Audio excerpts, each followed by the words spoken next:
Subscribe करें हमारे YouTube channel साधना gold को और पाएं वीडियो सबसे पहले। और हाँ, बेल आइकन दबाना ना भूलें। एक चीज आपको बताऊं, जीवन में कल्याण कैसे होता है। आप कुछ कर लीजिए, एक नियम तो आपको लेना ही पड़ेगा। उद्धार तब शुरू होता है, उद्धार की गिनती उस दिन शुरू होती है जिस दिन से आप एक नियम लेते हैं। कोई भी नियम लेना। हाँ, एक सेठ था, वो सत्संग सुनने के लिए आया करता था एक महात्मा जी के पास। नियम से रोज आता, बहुत दिन से आ रहा था, करीब 25-30 वर्ष हो गए।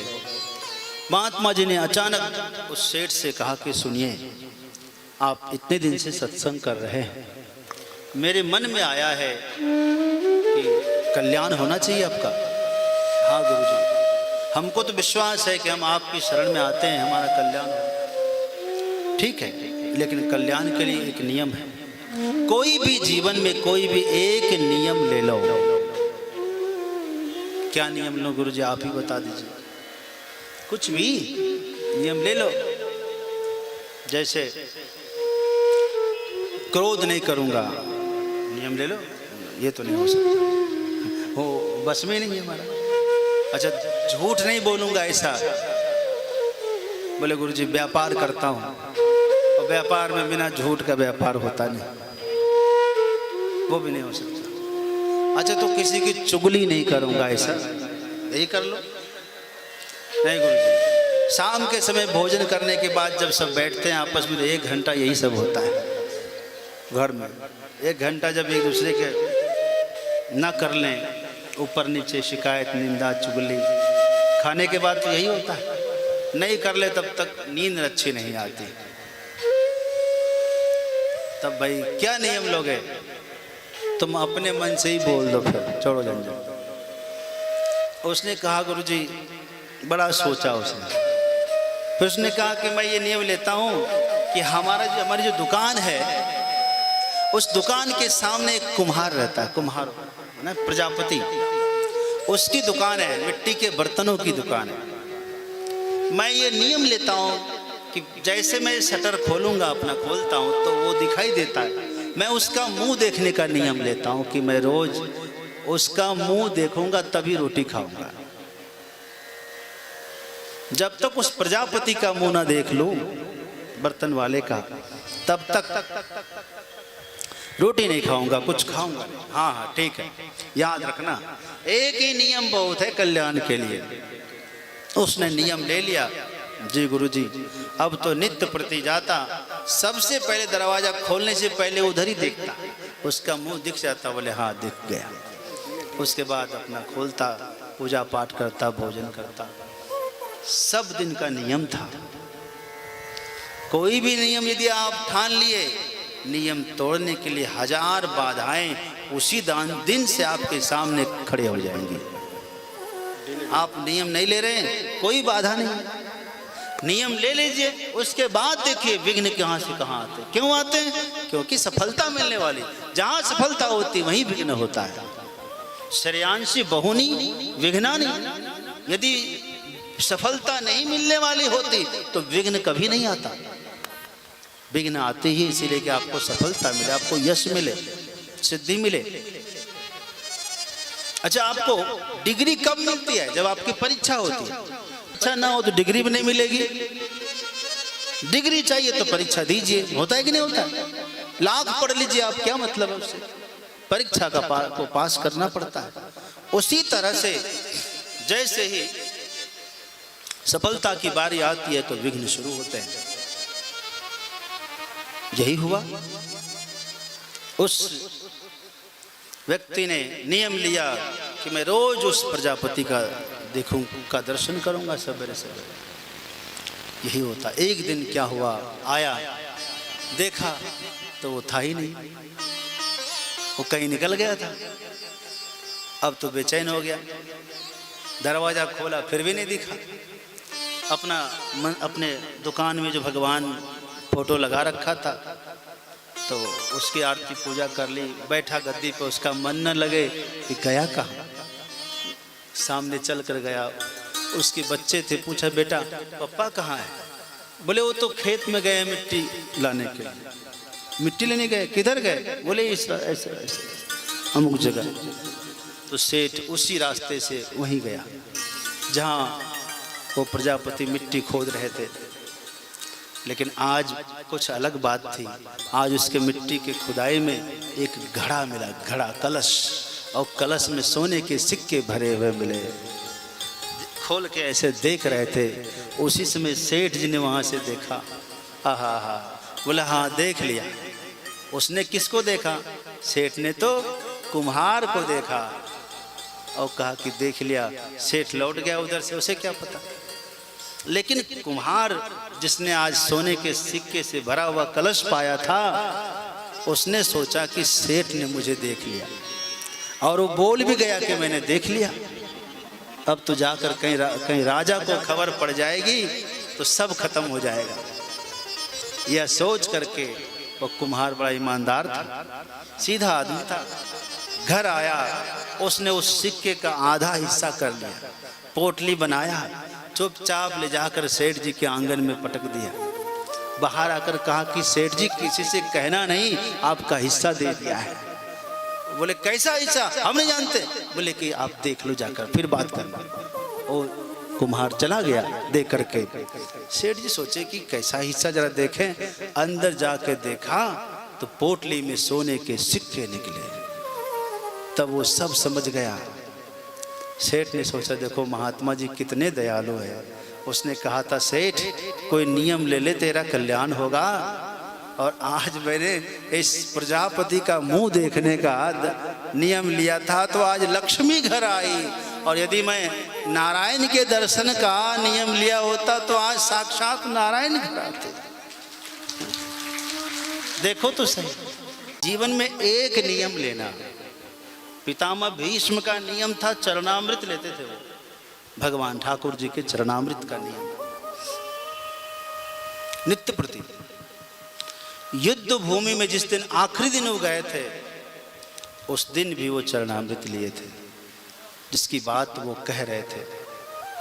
भगवान श्री कृष्ण से युद्ध करने के लिए वो कहते थे, आज जो हरिहीन शस्त्र गहावो, आज जो हरिहीन शस्त्र गहावो, तो लाजो गंगा जननी को, शांतनु सुत न कहावो, आज जो हरिहीन शस्त्र गहावो। आज यदि मैंने श्री हरि को शस्त्र नहीं पकड़ा दिया तो माता गंगा को लज्जा, और मैं शांतनु सुत न कहावो। उसने वो सारथी ने पूछा कि क्या कह रहे हैं आप?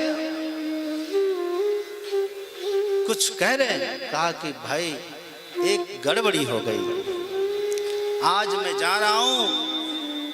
क्या बोल रहे हैं आप, क्या करेंगे? बोले आज पूजा करूंगा। किसकी पूजा करेंगे?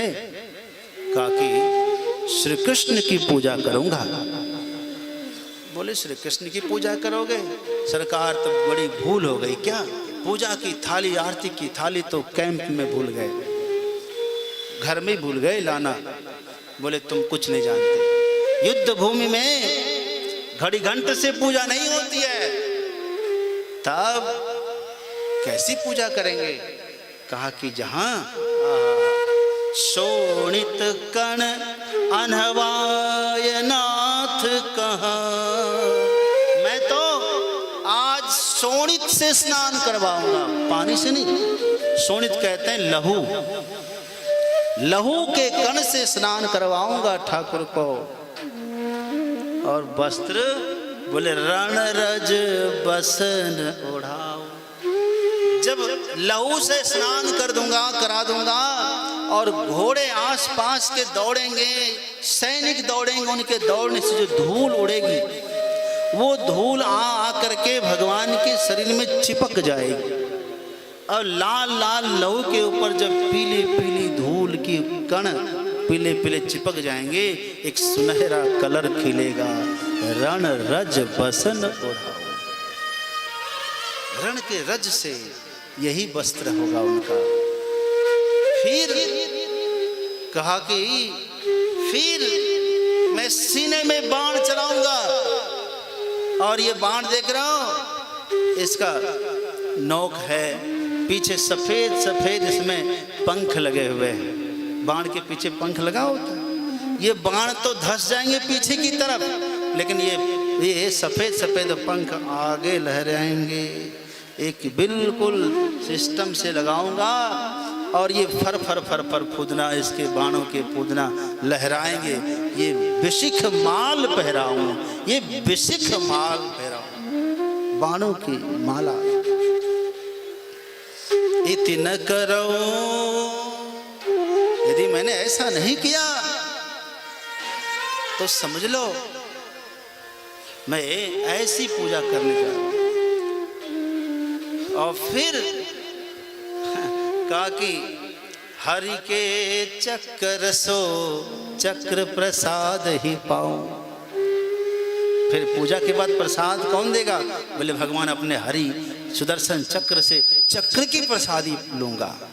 बोले वो तो संकल्प लिया कि उठाऊंगा ही नहीं, का उठवाऊंगा, और यदि वो नहीं दिए तो प्रसाद तो पुजारी देता है, उसका पुजारी अर्जुन है, वो हमें बाणों का प्रसाद दे दे। देखो भगवान से जब संवाद होने लगा तो भगवान श्री कृष्ण ने कहा कि किसके बल पर आप इतना बड़ा संकल्प कर रहे हैं, आपको किसका बल है?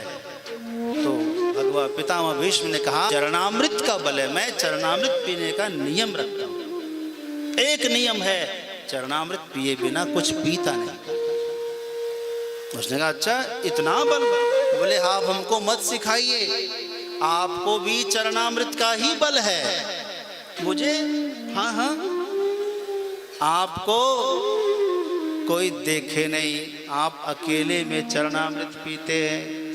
बोले क्या प्रमाण है? बोले प्रमाण है सारी दुनिया सो जाती है, अव्यक्त में खो जाती है, तब आप अकेले में एक टापू के नीचे बैठ करके बालक का रूप धर के कमल के पत्ते पर एकदम सुकुमार बन के करारविंदेन पदारविंदम मुखारविंदे विनिवेशयन्तम वटस्य पत्रस्य पुटे शयानम बालम मुकुंदम मनसा स्मरामि।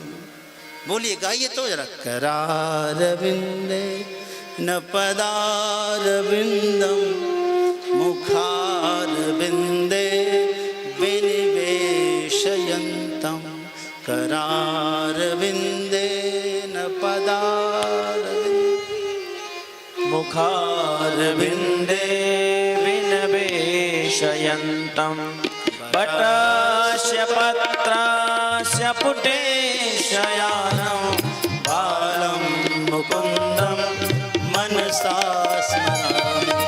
वटस्य पत्रस्य पुटे शयानं बालं मुकुन्दं मनसा स्मरामि। आपको किसने कहा? का मार्कंडेय मुनि ने कहा है। सही बात है? बोले हाँ बात तो सही। भगवान भी अपने ही हाथ से अपने पैर का अंगूठा मुंह में लेके चूसते हैं। ये क्या पी रहे भाई? चरणामृत पीते हैं, ठाकुर का चरणामृत।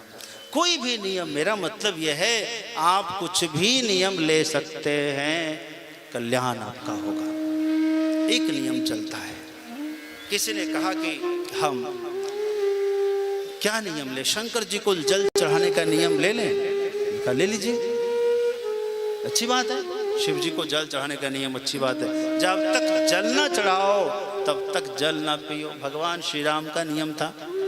जब तक हम शंकर जी को जल ना चढ़ा, उनकी राजधानी में राजभवन के अंदर में वहाँ एक शिवलिंग है।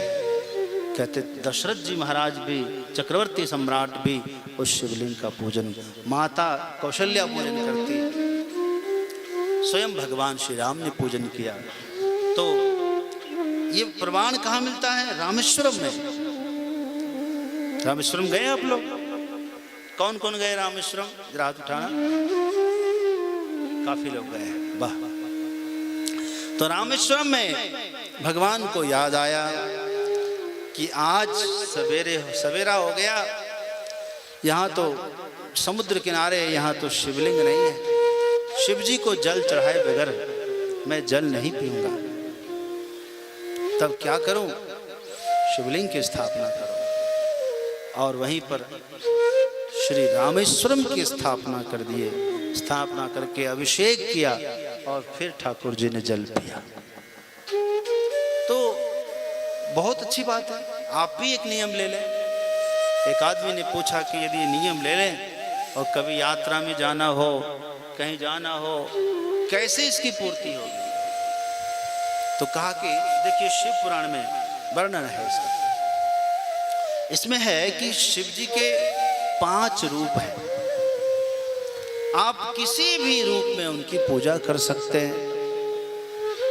आप चाहें कोई भी पाषाण खंड मिल जाए, शिला पत्थर, कोई भी, नर्मदेश्वर हो चलेगा, कोई भी पाषाण को ओम नमः शिवाय कहकर, आया आपको मंत्र यदि आता है तो नमः शंभवाय च मयो भवाय च मंत्र भी बोल सकते हैं। जो भी आपको मंत्र मिलता है, किसी भी शिलाखंड को शंकर जी समझकर आप जल चढ़ा लीजिए। कहीं न कहीं तो मिल जाएगा ना आपको। बोले सरकार नहीं मिला तब बोले जितने वृक्ष है ना, वृक्ष, ये वृक्ष भी शिव जी के रूप हैं। आप किसी भी वृक्ष में जल डालिए, शंकर जी को जल पहुंच जाएगा। यह सोचकर किसी भी वृक्ष में जल डाल लीजिए, वृक्ष तो मिलेगा सब जगह। आप यदि वृक्ष ना मिले, ठीक है, तो आप भूमि में जल डाल दीजिए खड़े होकर के, और शंकर जी से कहिए महादेव स्वीकार करें, जल स्वीकार करते हैं। तो शिव जी के तो अनेक रूप हैं। शिव जी की कहीं मूर्ति मिल जाए और तो जल चढ़ा लीजिए।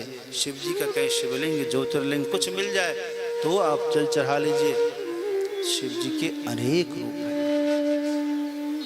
तो जिस किसी भी रूप में आपके लिए आसान हुआ कि नहीं हुआ? हो गया ना।